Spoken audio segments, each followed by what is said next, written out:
Сәлем, бүгін сіздермен көре алмаушылық туралы қысқаша ой бөлісетін боламын. Міндетті түрде подписка жасаңыздар, лайк басуды ұмытпаңыздар. Болашақта тағы да әртүрлі видеолар шығатын болады, пайдалы. Сондықтан міндетті түрде подписка жасаңыздар.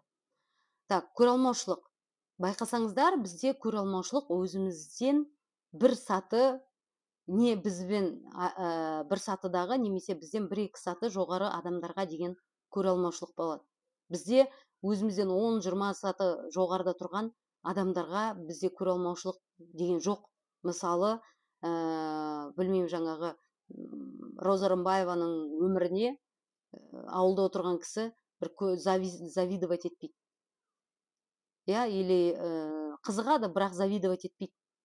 Көре алмаушылық всегда өзіміздің жанымыздағы, өзімізде жақын статуста біз сияқты тең жүрген адамдарда болады. Мысалы, ауылда өскен 2 қыздың біреуі қалаға келіп успешный болып кетсе, бізде не болады? Көре алмаушылық басталады. Өйткені мен сияқты қыз еді ғой деген сияқты. Бұның артында не жатыр? Біз тең едік, қазір ол жоғарылап кетті. И автоматты түрде ол жоғарылап кетсе, мен мына жерде қалып қалдым.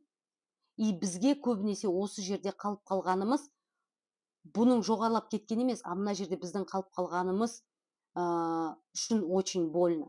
Потому что біз автоматты түрде өзімізді салыстырамыз, и біз типа мына жерде кем болып қалдық деген сияқты ойлаймыз.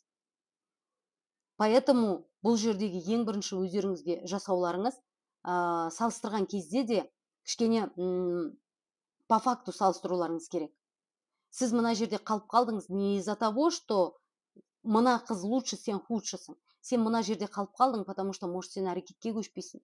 Может, тобой движет сенің страхтарың, үрейлерің, өзіңе деген сенімділіктің жоқтығы, өзіңе деген жаңағы балалық шақтағы травмаларыңнан ештеңке жасамай отыруың, әртүрлі қармақтарының болуы, я никчемная, я какая-то не такая деген қармақтардың ішінде, ловушканың ішінде болып отыруың, может, саған бөгет жасайды.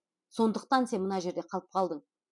Бұл қызда, может, өзінің басқа бір желаниялары жаңағы оны қозғайды, қорқынышы болса да соған жүре білуі, мен бұны жасай алам деген өзіне деген сенімділігінің болуы деген сияқты да.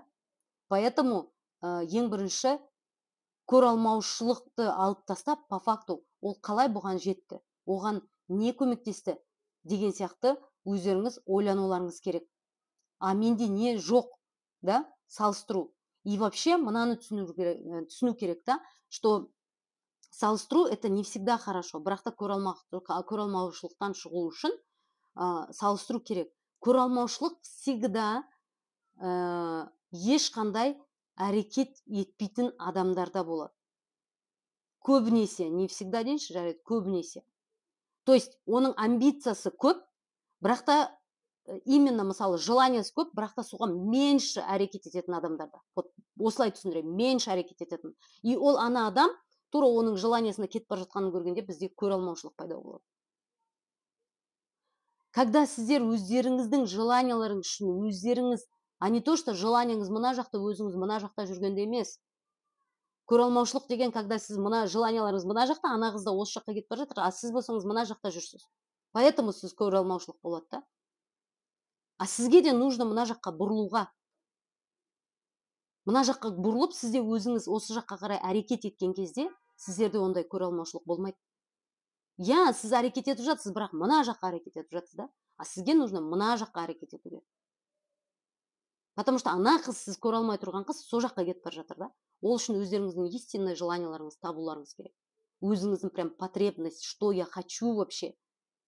Действительно, что я хочу өмірде. Көбісі оны қабылдай алмайды, өзін алдап өмір сүреді.